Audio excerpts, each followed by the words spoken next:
Still Unbelievable, episode 82. Matthew reviews episode 94 of When Belief Dies.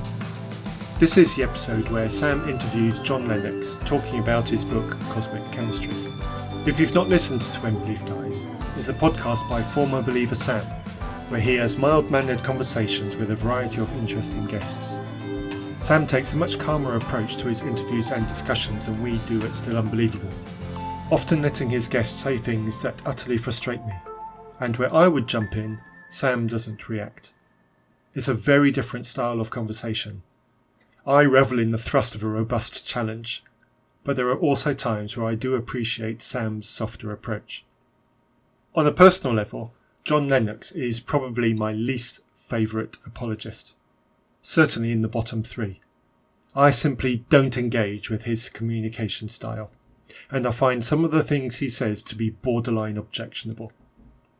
I simply don't understand why he's as popular as he is. As a result, there were things that came up in this conversation that I really wanted to respond to.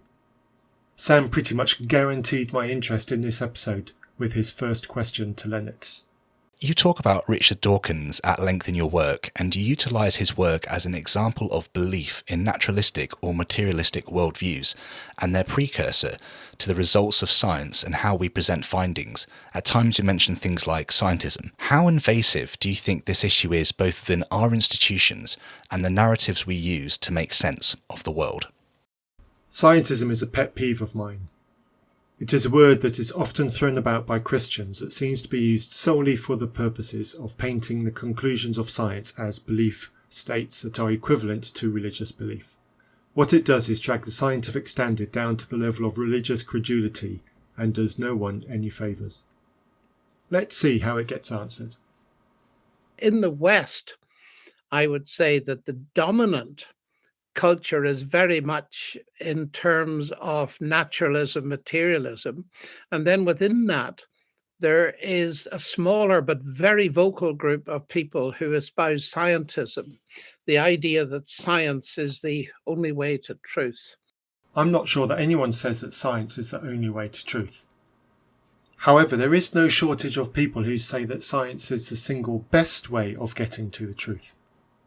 I am one of them. This distinction is important. If science is the best way of getting to the truth, why wouldn't we want to use it to test all truth claims? If someone makes a claim, why would we not want to use science to test that claim? There is another technicality here, and that's the words science. What does John mean by science in his answer? What do I mean by science when I say science is the best way of getting to the truth? What did you imagine in your mind when you heard the word science from John and myself? Using the word science on its own can create misunderstandings of intent. When I used the word science, I didn't mean a laboratory experiment. I meant the scientific method, the process of testing a claim so that it can be validated to be true. The technicalities of how that test is carried out will be dependent on what the claim is and may not require a laboratory experiment. Unless I say otherwise, assume that's what I mean when I use the word science. Does John mean the same as me when he used the word science in that piece? I don't know, and that might be a problem. The sad thing about it, to my mind, is that it's so self-evidently false. If science is the only way to truth, well, how could that be? Because that statement is not a statement of science. So if it's true, it's false. So it shoots itself immediately in the foot. It's logically incoherent. Having made a statement that no one affirms, we now get to hear him dismiss it as self-evidently false, and all his supporters cheer because he's stuck one up to the science establishment. But there is no one behind the target. No one says this. We may need to wait a little while for the straw to settle. The other issue is the notion that claims about what science is good at are not statements of science. Can we scientifically test the idea that science is the only way to truth? Yes, we can. We can simply look for other ways to find truth and see if they also give a way of finding truth. If it's a yes, then you have scientifically tested the claim that science is the only way to truth, and discovered that there are other ways. This critique is not as clever as it at first may seem. But then, that's all you ever get from John Lennox. Quirky, pseudo-intellectual sound bites that actually mean and achieve nothing. Moving on. And I think it's very important when dealing with this kind of thing that we push back on this scientism in the name of logic and rationality. I agree. If someone says science is the only way to knowledge or truth, call them out. Challenge them in the name of reason and logic. We don't need to label it scientism. But notice also what has not been said. We've not had an example of someone specifically claiming that science is the only way. All we've heard so far is that this idea exists. We've also not had an example of truth or knowledge being gathered through a process other than science. This critique by John Lennox would have much more power if he gave examples of both. Maybe I'm expecting too much. It's very much going out on a limb to take the view that science is the only way to truth. And yet, because people like Richard Dawkins and much more impressive scientists like the late Stephen Hawking take this view, it tends to weigh with people, even though, in my experience, many of them have not thought about its implications at all. Not content with bashing straw, Lennox now goes full attack by explicitly accusing two famous scientists of taking a scientism view. Still no examples though. The problem is, when popular Christians like John Lennox say this sort of thing, other Christians, who may not be scientifically literate, will take it to heart and reject the good quality science that those scientists communicate. This tirade against scientism is actually damaging to Christians and Christianity because of this. Christians will use sloppy statements like this as permission to reject everything that the named scientists promote, from evolution to vaccines. By making statements like this, John Lennox is contributing to the pile of scientifically illiterate Christians who say dumb stuff in Facebook groups or die from preventable diseases. There is a reason why Christians are disproportionately represented in anti-vaccine and conspiracy groups, and statements like this from John Lennox are a contributing factor. Often, biological evolution is used as an argument to promote an atheistic worldview. This gem is part of a response to Sam's co-host Dan asking a question about Lennox's criticism of evolution. What is being ignored is the very large number of Christians who deny biological evolution. I don't just mean young earth creationists. Theistic evolutionists are guilty of this too when they posit that evolution is only possible through the intervention of their God. The problem isn't evolution being used to promote atheism. The problem is the sheer number of Christians who flat out deny what we've discovered about evolution because of their religious convictions. The idea that evolution is atheistic comes from Christians, not atheists. The first great confusion, and Dawkins sadly was responsible for it for many years, and that is that neo-Darwinism explains the origin of life as well as the development of life. His famous statement in The Blind Watchmaker that natural selection, and it goes something like the automatic blind process that Darwin discovered, is the explanation for the existence and the variation of life. Whenever a Christian starts a sentence with the phrase neo-Darwinism, be alert for what comes next, because it will very likely be a misquote or a misrepresentation of what evolution is. It may even be a blatant untruth. In this example, Lennox takes the questionable quote mine route by quoting Dawkins in The Blind Watchmaker. See link 4 for a PDF to the book. The sentence in question is on page 14, if you wish to check the context. But you may wish to read it all.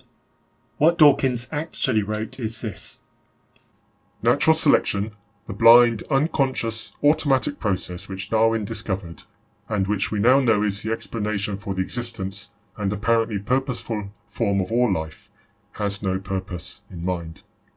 There are several things to note. Dawkins is talking about natural selection, not evolution, or neo-Darwinism. Lennox does correct himself to say natural selection before paraphrasing what Dawkins said, but he's already poisoned it with his completely unnecessary injection of neo-Darwinism. This is not a mistake. This is intentional. This is what apologists who don't like evolution do. They slip in uncomplimentary phrases to describe something as a way to drip-feed doubt and dissent. This is not a passive, science-literate apologist raising legitimate concerns. This is active, intentional deceit. This is why I not only distrust John Lennox, I absolutely dislike him. He is a flag-bearer of despicable apologetics. Anyway, back to the Dawkins quote. Note that he doesn't say natural selection is responsible for the origin of life. It says the existence, which could easily mean the existence of life after the origin event. But I have another suggestion. Dawkins says, apparently purposeful form of all life. So I think he means the subset of life which appears to have purpose. I think this because he ends his sentence by saying, has no purpose in mind. The point of a sentence is the affirmation of natural selection has no purpose. It is not about claiming evolution explains the origin of life, it's about natural selection having no purpose. I do not see how this sentence can be interpreted the way Lennox presented it. In this haste to find a stick with which to beat evolution, he has completely missed the point of the quote he so clumsily mined. Now, a moment's logic will show you that the first part of that is completely and obviously wrong. Having built up a Dawkins-shaped man of straw, the holy man of God definitely smashes it down, and all the Christians cheered. Hurrah! Evolution, whatever it does or doesn't do in the neo-Darwinian sense, depends on the existence of life to do anything at all. And so it cannot explain the existence of life. That's a nonsensical idea. And thankfully, Richard Dawkins came to admit that, but it took a very long time for him to do so. I've tried to find an example of Dawkins saying evolution explained the origin of life, or of Dawkins admitting he was wrong to say that evolution explained the origin of life. I failed. I can't find a reference to anything to confirm what Lennox has just claimed about Dawkins. So I'm inclined to be sceptical of this. If you have a link or a reference, please let me have it. reasonpress@gmail.com. But let's say that Lennox is right, and Dawkins did at some point affirm that evolution explains the origin of life, and now doesn't. What would have changed his mind? And what does his mind change mean? The gathering of greater knowledge would have changed his mind, and it means that in the face of better knowledge, Dawkins would change his mind and admit where things were wrong. This is a lesson that Lennox would do well to learn. So there are two separate questions then. Firstly, how do we account for the origin of life? And secondly, does neo-Darwinism, granted that life exists, and how we don't know scientifically, does neo-Darwinism account for even the variations of life? Two great questions, and science is working very hard to improve our knowledge on both counts. What is Christianity doing? It is using poisoned words like neo-Darwinism in order to create a crack of doubt into which the God idea can be squeezed. It must be within the capacity of the blind, unguided forces of nature plus the laws of nature, wherever they came from in the first place, which is a big question, to produce all that we see. And nobody has demonstrated that yet. This is technically true. However, it's not all the story. Everything that we can explain is explained entirely through natural processes. No supernatural process is involved in any of them. As each new thing gets a fully natural explanation, the gap left for God-based explanations shrinks a little. Lennox is literally trying to hold on to God belief because there are some things that aren't explained naturally. It's almost as if he's equating not currently explained with can't be naturally explained. I'm a born skeptic, and my skepticism has been increased by my studies, not decreased. Now, this has got nothing to do with my Christian faith whatsoever. It's simply a matter of science. I do wonder what Lennox is actually sceptical about. Is he sceptical that the scientific method will continue to find natural explanations for those things which humans continue to study? Is he sceptical of the Christian claim that God is responsible for all that exists, despite there being no method proposed by any Christian which we could use as a test? It would appear that not everyone who self-describes as skeptic means the same thing. It's also peculiar that he needs to claim that his evolutionary skepticism is not based on his Christian faith. If Christianity is so rational and in line with science, why is this denial even needed? Is it because he recognises that his faith is a belief that isn't rationally or scientifically grounded? Is it because he recognises that science-based skepticism is actually a high standard and he feels the need to elevate his own biases to that level? Maybe he should just be honest and admit that someone who is a Christian will be sceptical of the evolution process when their Christianity holds that God is responsible for the diversity of life and made humans special. I've long been skeptical of it, and I was delighted to see the atheist philosopher Thomas Nagel, and his atheism is quite important here because he can hardly be accused of theistic bias. In justifying his skepticism of evolution, Lennox references Thomas Nagel, who apparently is atheist and also skeptical of evolution. This somehow means that no part of Lennox's own skepticism is related to his Christianity. Link 5 goes to a review of Nagel's book, Mind and Cosmos, which unpicks some of Nagel's faulty thinking. Listening to John Lennox go to great lengths to justify his reasons of being skeptical of evolution by referencing an atheist philosopher and not actual scientific points about evolution is a big tell. He can't justify his position scientifically, his position is philosophical. But evolution is a science. It is something that is arrived at experimentally, not by convoluted thinking. By referencing Nagel and explicitly mentioning his atheism, Lennox has betrayed his motivation. His religion has cornered him into a philosophical position which he now feels the need to justify, and he needs to find a justification that is not religious, and Nagel is his saviour. Unfortunately for Lennox, Nagel's position is an outlier. It's condemned by fellow philosophers and evolutionary scientists. In his desperate need to support his fringe position, Lennox has elicited the support of someone else who holds a fringe position. As a mathematician, he should already know what happens when you multiply two negative numbers. At this point in the conversation, Lennox monologues for a few minutes, naming several scientists and things that they have said which apparently sow doubt in evolution. I have checked each of these quotes for context and accuracy, so the next few minutes are spent discussing these quotes. It may get a bit tedious, for which I apologise, but it's important to cover these because it reveals the questionable honesty and integrity of John Lennox. You ask about neo-Darwinism. Well, listen to Lynn Margulis.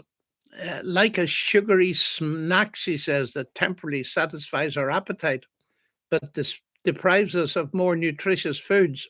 Neo-Darwinism sates intellectual curiosity with abstractions bereft of actual detail. I failed to find this quote by Lynn Margulis, so I am unable to put it into its context. However, I did find that this quote is referenced many times by proponents of intelligent design and used as a stick with which to beat their straw man descriptions of evolution. Link 6 is to the Wikipedia entry about Lynn Margulis, where you will read that she has made significant contributions to evolutionary biology in the area of symbiosis. However, not everything that she contributed to is worthy. She also appears to have been a 9/11 truther, holding to the fallacious idea that the destruction of the Twin Towers in New York was an inside job. Doing good science does not shield us from having bad ideas. Doing good science does not mean that every idea we have has merit. In her life, Margulis was associated with multiple questionable positions and received criticism for them. Lennox and his ID supporting Christian brethren are mining a juicy quote from someone who said many controversial things. This is not a great foundation on which to lay criticism. And zoologist Mark Ridley says the fossil record of evolutionary change within single evolutionary lineages is very poor. I failed to find this specific quote by Mark Ridley. What I was able to find is an article in New Scientist from June 1981, see link 7 in the show notes, where Mark Ridley talks about evolution and the fossil record. In it, he argues that the fossil record is not good enough to provide evidence for evolution. But that is not a problem, and no one should use the fossil record to establish the case for evolution. Instead, he says that evolution is established as fact through other areas of evidence. Mark's quote is not a criticism of evolution. It is an acknowledgement that the fossil record doesn't establish evolution. That's because that job is done with much better quality evidence from other fields of science. In his haste to find quotes from legitimate scientists that critique evolution, Lennox has fallen prey to his biases and completely missed the point of what Mark is saying. He's not alone. Many other evolution deniers have done the same thing with this quote of Mark's. This level of misrepresentation is what lying charlatans do, and Lennox has fallen for this blatant dishonesty. He has failed to fact-check the source of this quote because it fits with his motivated thinking. This is why I don't like him and why I do not trust him. And Stephen Jay Gould, the paleontologist, the extreme rarity of transitional forms in the fossil record persists as a trade secret of paleontology. Link 8 goes to a page on the Talk Origins website called the Quote Mine Project. This is a good resource if you ever wonder about a quote that gets used to poke at evolution. They have done a lot of work that I do not need to do. Please make use of this resource to support the effort that is put into it. It contains quotes which get misquoted by those who wish to deny or question evolution. Scroll down the page until you see the reference quote 3.2.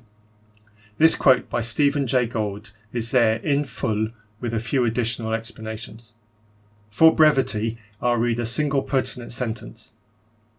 Anyone who is familiar with Gould's writings will know the text quoted reflects his recognition that, while there is a scarcity of transitional fossils between species, there is no such lack of transitional fossils between major groups. As with the previous quote, Lennox has taken something out of context that was said by someone who affirms evolution, and is using it to try to poke holes in evolutionary science. Does Lennox actually check these quotes for himself, or is he simply regurgitating the dishonest representation of these quotes by creationist organisations? I can't answer that, but the fact that Lennox uses the same quotes to attack evolution that creationists use reflects badly on him. And his colleague, Niles Eldridge, made the amazing admission, we paleontologists have said that the history of life supports the story of gradual adaptive change, knowing all the while it does not. Link 9 goes to another page on the Quote Mine project, where this quote by Niles Eldridge is explained. Scroll down to the reference quote 71. Eldridge is not denying evolution in this quote, but instead promoting his own idea of punctuated equilibrium over the more popular idea of gradual change. Punctuated equilibrium is hotly debated in evolutionary science, and it's best I don't try to cover it here. The key thing to note is that it's not a denial of evolution, but rather an alternative to continued slow gradual change. Put the phrase into your search engine of choice to find out more. Gerd Müller, who's head of the Department of Theoretical Biology in Vienna, saying in the neo-Darwinian world, the motive factor of morphological change is natural selection, which can account for the modification and loss of parts. But, he says, selection has no innovative capacity. See link 10 for a link to Gerd Müller's book, Origination of Organismal Form. The quote can be found on page 51. In essence, what this is saying is that natural selection can only account for genetic modification or genetic deletion, but it can't account for anything innovative. There's a couple of things that puzzle me about this quote. One is the use of the phrase neo-Darwinism. I am always suspicious when it crops up in documents discussing evolution or natural selection. The second thing that puzzles me is the use of the word innovation. Innovation has intelligence connotations, either by those who observe it or by those who implement it. Natural selection does neither, so, for me at least, it appears to be a completely inappropriate word to use in this context. Additionally, when looking at the history of the human genome, there are cases in distant past ancestors where the entire genome has been duplicated. At least twice, I think. The duplication creates a lot of additional material to work with, and many evolutionary adaptations are changes to this duplicated mass. What this means is the human genome is effectively unchanged in length, so all inherited adaptations, whether beneficial or not, are modifications to the genome. So it is unclear to me why this is even seen as a problem for evolution or natural selection. James Shapiro, who's one of the world's leading biologists now, he says the DNA record definitely does not support the slow accumulation of random gradual changes transmitted by restricted patterns of vertical descent. I'll be forthright and admit that I'm not really sure what this quote means. The little research I have done hasn't helped me as much as I hoped it would. What I will say is that James Shapiro does affirm the fact of evolution. It's the root mechanisms that are being discussed here, not the viability of the overall theory. Shapiro has his critics in evolutionary science. This is what happens in active scientific study.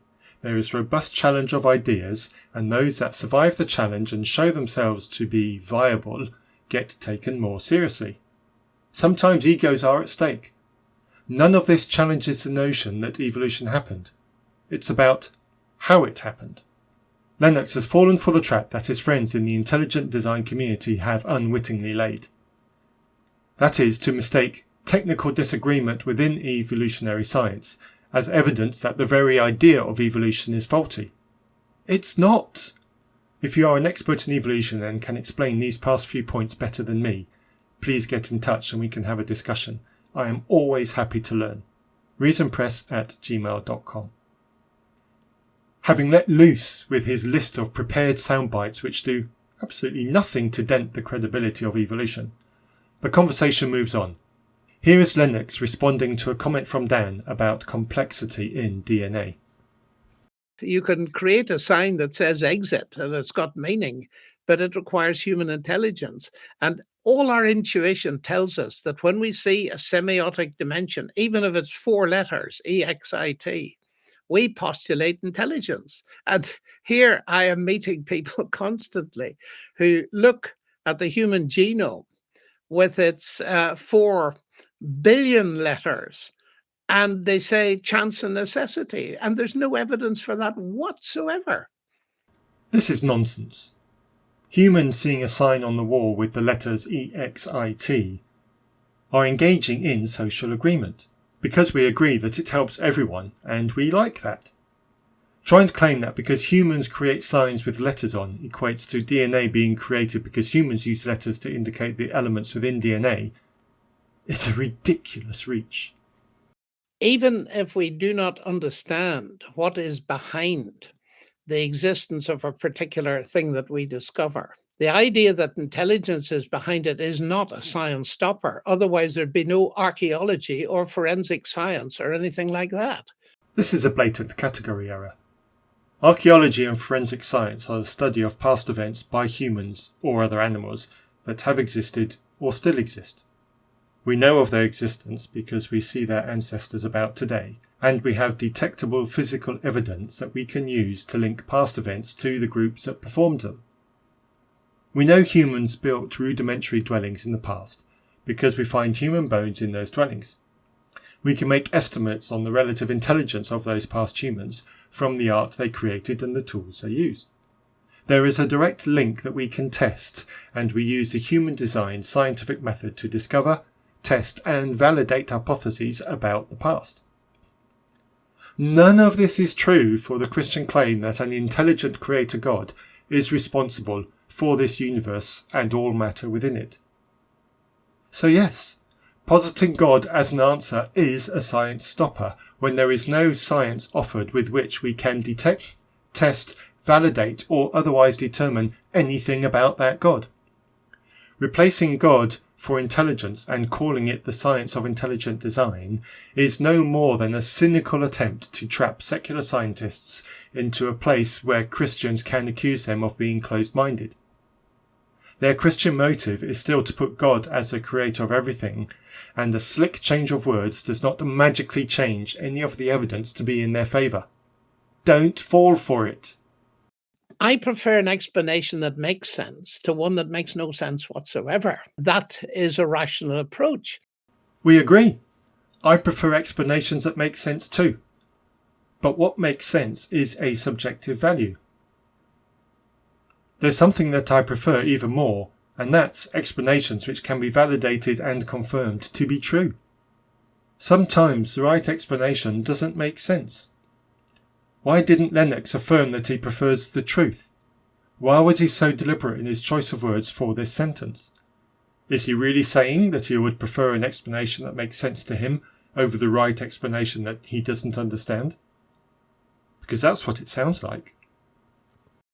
The late Anthony Flew, who was died an old atheist for most of his life, and was the Richard Dawkins of his day, a world expert on David Hume's philosophy and so on. I met him not long before his death, and I asked him about this kind of thing. He was very humble and honest. It was very moving when he told me directly that he'd been wrong about Hume, and he had come to the conclusion on the basis of not the complexity of DNA, but in the linguistic nature of that complexity, that there was a mind behind it. Link 11 is to the Wikipedia page on Anthony Flew. It does indeed seem that in later life Flew did embrace a deist view. He didn't go full Christian in the way that Lennox appears to suggest. Flew's justification does seem to be that DNA requires some level of intelligence. But there's a serious question mark here. Why should a philosophy professor's view on this be considered over that of multiple biology and genetics experts who study DNA and don't agree? And if it can't be explained within a naturalistic paradigm, then the naturalistic paradigm is inadequate. Again, I agree. The problem for Lennox is that there are a great many experts in evolution who do say that a naturalistic paradigm is sufficient to explain it. Why does he accept the word of non-experts in evolution over those who are experts? Is it because he is picking only those quotes that agree with his religious preference, rather than actively seeking the truth? Once you admit the possibility that there might be an intelligence out there, then you open it wide up. Indeed you do. But the question should be, is there actually an intelligence out there, and how do we test for it? Would Lennox really promote embracing an idea for which there is no testable evidence? The irony of it all is we still have the search for extraterrestrial intelligence, and it's based on statistical ways of recognizing a signal, an intelligent signal in radio waves or some kind of waves coming from outer space. SETI exists to try to detect alien intelligence that is equivalent to human intelligence, which is why it is searching for indicators that humans know that would be created by intelligence that is capable of technological advancements similar to human technological advancements. It makes sense that in a universe with a number of galaxies and planets that we can detect, that there should be evolved intelligence. So why not look to see if we can find any? Lennox trying to equate this search with a theistic intelligence is depressingly anti-intellectual. That's the true irony here. Now, Richard Lewontin, the late brilliant geneticist, he made very clear that his commitment to materialism was a priori. In other words, it wasn't deduced from his science. And he said, and I admire the honesty of the man, he said that science does not of itself commit us to materialistic understanding of the universe, the way things work. No, it's our a priori commitment to materialism, an atheistic commitment. The snippet that Lennox quotes here is from a longer quote of 2 paragraphs from Richard Lewontin, which is much repeated on anti-evolution web pages as evidence of science or scientists being closed-minded to any God idea. It's an interesting quote, and it comes from a longer article by Lewontin called Billions and Billions of Demons, and was published in the New York Times on January the 9th, 1997. I am unable to read the article, so can't put it into full context. The longer quote that Lennox is referring to goes as follows. We take the side of science in spite of the patent absurdity of some of its constructs, in spite of its failure to fulfill many of its extravagant promises of health and life, in spite of the tolerance of the scientific community for unsubstantiated just-so stories, because we have a prior commitment, a commitment to materialism. It is not that the methods and institutions of science somehow compel us to accept a material explanation of the phenomenal world, but, on the contrary, that we are forced by our a priori adherence to material causes to create an apparatus of investigation and a set of concepts that produce material explanations. No matter how counterintuitive, no matter how mystifying to the uninitiated. Moreover, that materialism is an absolute, for we cannot allow a divine foot in the door. At first listen, this does appear to support Lennox's claim that the scientific community is biased against any form of theism. But there is a deeper meaning to this quote. It's not rubbishing religion because it's predetermined that it won't allow it. Instead, it is an admission that the scientific method is not equipped to study the supernatural. Our scientific abilities are limited to the study of the natural, and therefore the investigations and conclusions of our scientific investigations must by definition be limited to the natural only. The quote is saying that this is a feature of science, not a bias against religion. Lennox and his religious cronies are so addicted to being oppressed that they literally see it everywhere they look, and this is stopping them from seeing what is actually being said. The sentiment that Lewington is presenting in this quote is similar to that of Philip Goff in his book Galileo's Error. See episode 3 of our proscenium podcast where we have a spirited discussion about that. Link 12 in the show notes. But when you get people if you read about Barbara McClintock and the way in which she was sidelined for years and people didn't believe her. I almost didn't include this clip because the motives behind it are unclear. See link 13 for the Wikipedia entry on Barbara McClintock. Her story reads like that of many pioneering scientists. They have a novel idea that only they have access to the evidence for, and they dedicate years to the research and study of the idea, publish the research and get met with a wall of opposition. This is both a strength and a weakness of the scientific process. It's a strength because in order for an idea to be widely accepted, it has to prove itself. Other scientists don't immediately accept an idea just because someone said it. They too have to be convinced. If it takes years of study for an individual to fine-tune an idea to the point that they think they have the right idea, then it's also going to take years of study for other scientists to investigate the subject and validate those conclusions. This is how science protects itself from bad ideas. Good ideas must by necessity pass rigorous scrutiny. It's a weakness because it's hard on the scientists who dedicate their lives to the point of study. The criticism can often be personal. Careers can be put on the line for this, and it delays the acceptance of good ideas. It is awful that some scientists pay great personal costs only to find themselves vindicated years later. Should we do away with this process and run the risk of accepting nonsense into the scientific community for the sake of hurt feelings? Not a chance. By equating the rejection of unsupported religious ideas with genuine science that takes time to be vindicated, Lennox is playing a poison hand. This is disingenuous deviousness at its worst. Have I said I dislike and distrust him yet? This is why. And I have direct experience of someone who well known as a scientist. And I asked him point blank one day, I said, why don't you query evolution? And his immediate answer was, it's more than my job's worth. Bring the evidence, and then it will be worth it. Questioning evolution based on religious conviction is not how science works. If you can't support your challenge with actual evidence, then fuck off and do something else. You are in the wrong field. There are some things that you daren't question. There's a huge bias. Of course there's a bias. There's a bias against ideas that are already shown to be wrong due to the huge pile of evidence already in existence. It's the only theory I know of in the whole of science that can be directly deduced from a philosophical principle without any evidence whatsoever. And yet it's probably the area of science that single-handedly has the most evidence of all. I am pretty sure that all the evolutionary biologists will have something to say about this. Do you believe that all life on Earth has a common ancestor? Having endured the monologuing for long enough, Dan asks a straightforward question, hoping for an honest answer. Yes, but not the one you think of. Lennox is trying to be funny.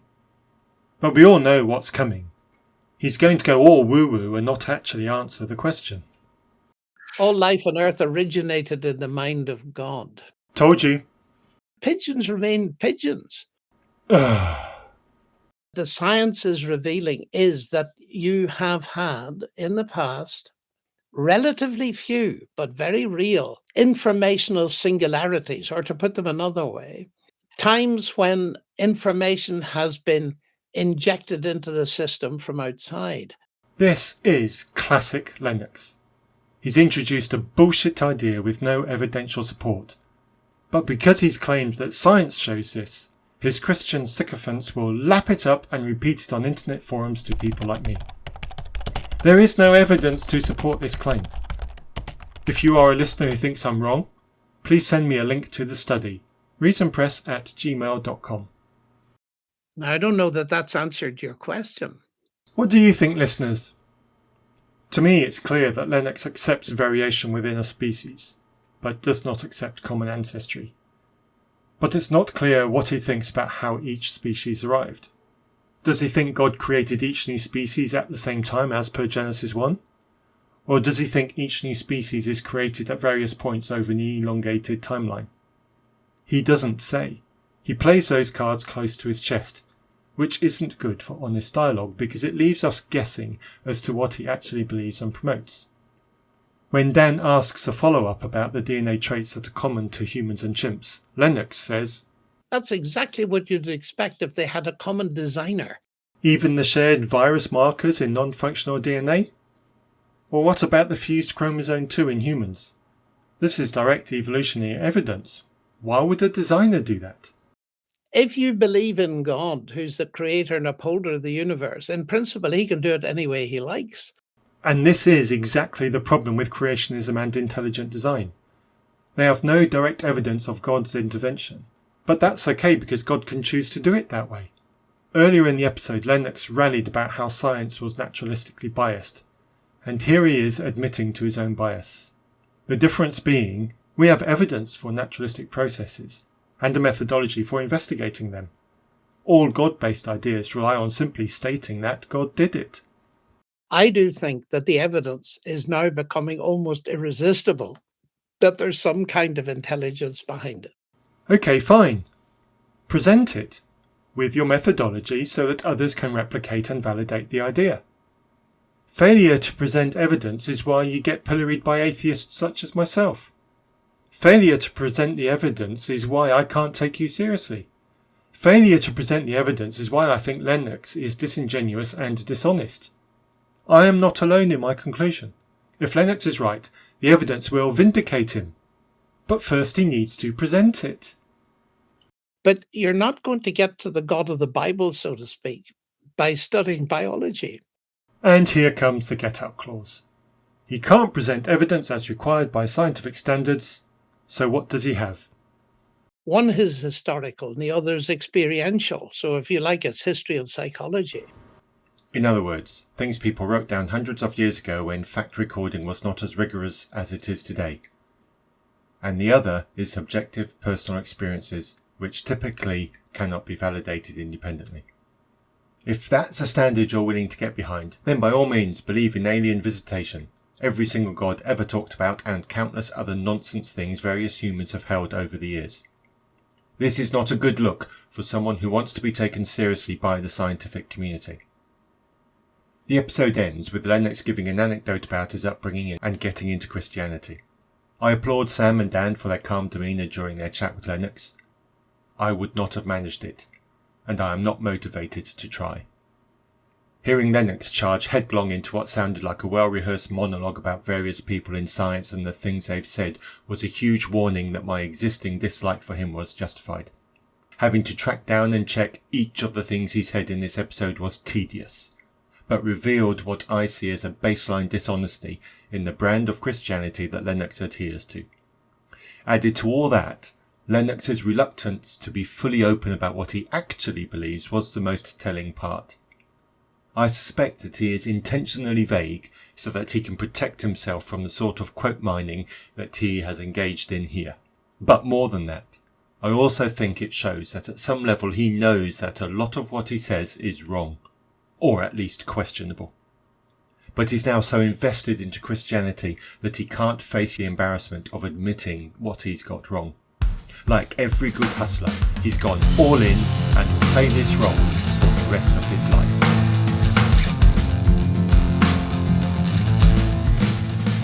You have been listening to a podcast from Reason Press.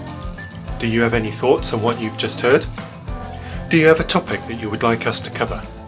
Please send all feedback to reasonpress@gmail.com. You might even appear on an episode. Our theme music was written for us by Holly. To hear more of her music, see the links in our show notes.